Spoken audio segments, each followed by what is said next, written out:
In today's English lesson, I'm going to teach you 7 English vocabulary words that you can start using today. Are you ready? Well then, I'm teacher Tiffany. Let's jump right in. Our very first English vocabulary word is reciprocate. Yeah, it's a big one. Again, after me. Reciprocate. Excellent. Now, this word literally just means to respond to a gesture or action by making a corresponding one.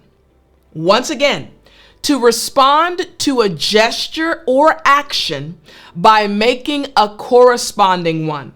Something is done to you and you respond. Something is said to you and you respond. Check out these example sentences because they'll help you understand this word. After she invited him to her party, he felt compelled to reciprocate by inviting her to his gathering. What happened? The first action, she invited him. The next action, he invited her. Reciprocate. You got it? Excellent. All right. Sentence number 2. The love and respect we give to our friends are often reciprocated in unexpected ways. Basically, people will treat you the way you treat them. Next, sentence number 3. I always attempt to reciprocate the kindness shown to me by my colleagues. You got it? Excellent. So number 1, reciprocate. Great job. Remember, you're learning 7 new English vocabulary words quickly so that you can start using them today. Word number 2, amicable. Good. Again, amicable. Woo! Good job. Excellent job. Now, this word amicable, what does it really mean? It just means characterized by friendliness and absence of discord. Now, discord is just tension or arguments or things going wrong. So again, amicable, characterized by friendliness. I hope you think I'm friendly. Friendliness and an absence of discord. Check out these example sentences. Here we go. Sentence number 1. Despite the breakup, they maintained an amicable friendship. I'm leaving this in here. Here we go. Let's do it again. Despite the breakup, they maintained an amicable relationship and stayed friends. You got it? I'll do it one more time for you. Despite the breakup, they maintained an amicable relationship and stayed friends. Think about it. You have a man and a woman that are together, right? Maybe they're boyfriend and girlfriend. Maybe they're married. But unfortunately, they split. They break up. They are not together anymore. However, they're still friendly. They're still kind to each other. They maintained an amicable relationship. You got it? Excellent. All right, here we go. Sentence number 2. The amicable discussion between the 2 leaders facilitated a new trade agreement. And finally, sentence number 3. It's important to settle disputes in an amicable manner to preserve peace in the community. You got it? Excellent. So again, word number 2, amicable. Great job. All right, word number 3. Number 3 is condone. Excellent. Again, condone. Great job. Now, this literally just means to accept and allow behavior that is considered morally wrong or offensive to continue. Behavior that people don't actually like. People don't think it should be accepted, but you allow it to continue. In English, we say condone. For example, when I was in university, on the campus that my university was, on our campus, you were not allowed to smoke, drink, or do other things, right? Those things were not condoned or allowed. some campuses do condone these things. Make sense? Excellent. All right, here we go. Sentence number 1. I cannot condone lying, even if it's meant to protect someone's feelings. Sentence number 2. The school does not condone bullying in any form. And finally, sentence number 3. His behavior was inexcusable, and I refuse to condone it by staying silent. You got it? Excellent. All right, so again, number 3, we have condone.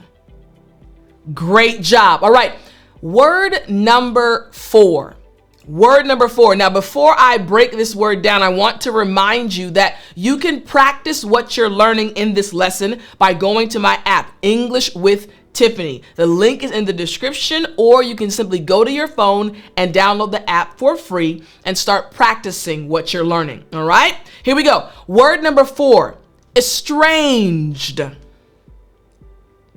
Good. Again, estranged.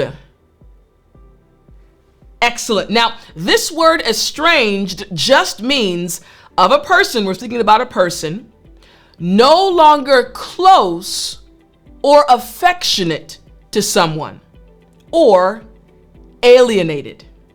Again, when you're speaking about a person, no longer close or affectionate, or alienated.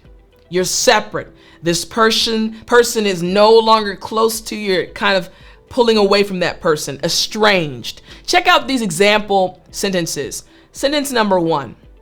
After years of bitter arguments, they became estranged from each other, alienated, separated. Sentence number 2. He spoke sadly of his estranged brother, whom he hadn't seen in years. And finally, sentence number 3. The letter was from her estranged husband who had left the country. You got it? Excellent. So again, number 4 is estranged. Number 5, infallible. Good. Again, infallible. Excellent. Now, this term infallible, it literally just means incapable, not able, not capable of making mistakes or being wrong. Not capable of making mistakes or being wrong. This individual is always right and never wrong. In English, we say infallible. Check out these example sentences for this word. Sentence number 1. She regarded her grandfather as an infallible source of wisdom. Sentence number 2. Even the most experienced professionals are not infallible. They can make mistakes. They can be wrong. And sentence number 3. We must remember that human judgment is not infallible. We must remember that human judgment is not infallible. You got it? Excellent. All right. So word number 5, infallible. Let's move on now to word number 6. Word number 6, we have indispensable. Excellent. Again, indispensable. Great job. Now, this literally just means absolutely necessary, essential. Once again, absolutely necessary or essential. Think about it. For me to actually teach you this lesson, this camera that I'm speaking to, this mic that I'm using, this computer that I'm using, these things are indispensable. They are necessary. They are essential. You got it. Excellent. All right. Here's sentence number 1. Trust is an indispensable component of a healthy relationship. In other words, Trust is absolutely necessary in order for you to have a healthy relationship. Sentence number 2. Her support was indispensable during my time of need. You got it? Excellent. All right. And sentence number 3. This reference book is an indispensable resource for researchers. Excellent. Very good. So again, number 6, indispensable. Great job. All right, now let's move on to word number 7. Word number 7 is benevolent. I love it. I love it. I enjoy saying this word. Again, after me, benevolent. Yes, very good. You got the V sound, front teeth, bottom lip, and vibrate. V. Excellent. Last time after me, benevolent. Good job. Now, this word just means well-meaning and kind. Well-meaning and kind. Check out the first example sentence. His benevolent smile made everyone in the room feel at ease. Made everyone in the room feel comfortable. Sentence number 2. The charity is known for its benevolent work with the homeless. And finally, sentence number 3. A benevolent, I'm leaving this in here too. Again, a benevolent benefactor anonymously donated a large sum to the hospital. Let's do it one more time. A benevolent benefactor anonymously donated a large sum to the hospital. You got it? Excellent. All right. You've learned 7 new vocabulary words that you can start using today. I hope you enjoyed the lesson, and I will talk to you in the next one.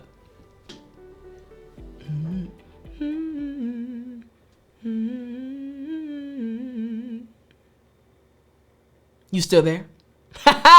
You know what time it is. It's story time. Hey, I said it's story time. All right. So I'm going to let you in on some, it's not really a secret, but I am preparing for my first triathlon. It's an entry-level triathlon, meaning that I will swim for 300 meters, I'll ride my bike for 9 miles, and I'll run a 3.5 mile run, like 5K basically. So I'm preparing for this triathlon, and part of the preparation involves me riding my bike almost every day, right? So I have a bike that I can ride outside now, a road bike, but I had an indoor trainer during the winter. So as I'm riding my bike these days, I've started to reminisce on the times when I was in college and right after college when I first started getting seriously into cycling, right? You know, as a kid, you ride with your friends, but right around my senior year in college and university, I started getting more serious into cycling. So I bought a bike and I invested money into it. And I remember, this is maybe a year after I graduated from university, my friend called me one morning, and he said, "Hey, Tiff, you want to go riding today?" And I said, "Yeah, let's do it." We rode a lot on the weekends.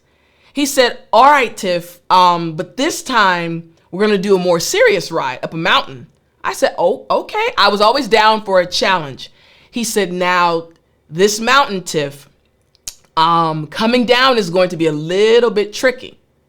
So I got up and said, "Okay, yeah, I'll meet you there, no worries." So we get to our location, and it was Mount Sano in Huntsville, Alabama. And so we ride up the mountain. And again, you know, when you're riding, it requires a lot of leg work, right? Your hamstrings, your thighs, everything is burning, right? So we get to the top, and you're like, yes, okay, the hardest part of the workout is done. And he looked at me and said, "Tiff, here's the thing. We're going to go down this mountain." I said, "Yeah, smooth sailing." He said, "The only thing is we are going to hit speeds that we've never hit before." And I was like, "Explain." He said, we're probably going to hit 40 miles an hour on our bikes. Now, 40 miles an hour seems slow when you're driving a car. But when you're on a bike with wheels, tires that are this thin, I want you to think about it. It's a road bike. The tires are this thin and you're going 40 miles an hour. Passing cars. There were moments when we were coming down the hill where we were passing cars. That's how fast we were going. He said, just remember, avoid all the rocks, just stay focused. So even though going up the mountain, the hard part was our legs were burning. Going down the mountain was harder because we had to mentally focus even more. We had to be aware of our surroundings even more. We had to make sure we knew when to brake, when to release the brakes, when to lean in, when to lean out. So I remember as I was going down the mountain, was it exhilarating? Whoo! Yes, indeed it was. But was it also a bit nerve-wracking? Yes, indeed it was. When you're passing cars, going down this mountain on a bike with tires this small, this thin, you're thinking to yourself, Lord, please don't let there be any rocks. Lord, please be with me as I'm maneuvering through these cars and going down this mountain. And I got to the end of the mountain, to the bottom of the mountain.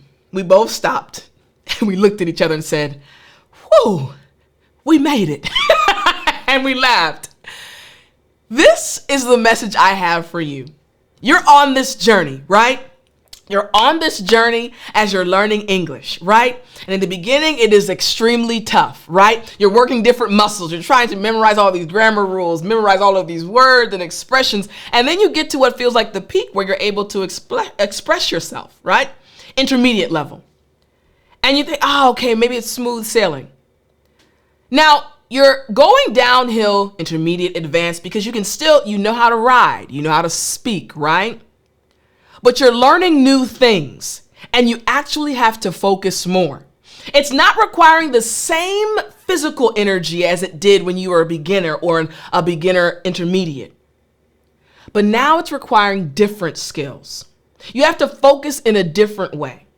So for you, my friend, upper intermediate, advanced level English learner, I want you to remember that as you're on this journey, there might be moments where you feel like things are happening fast or you feel like you don't know what's going on. Hang in there.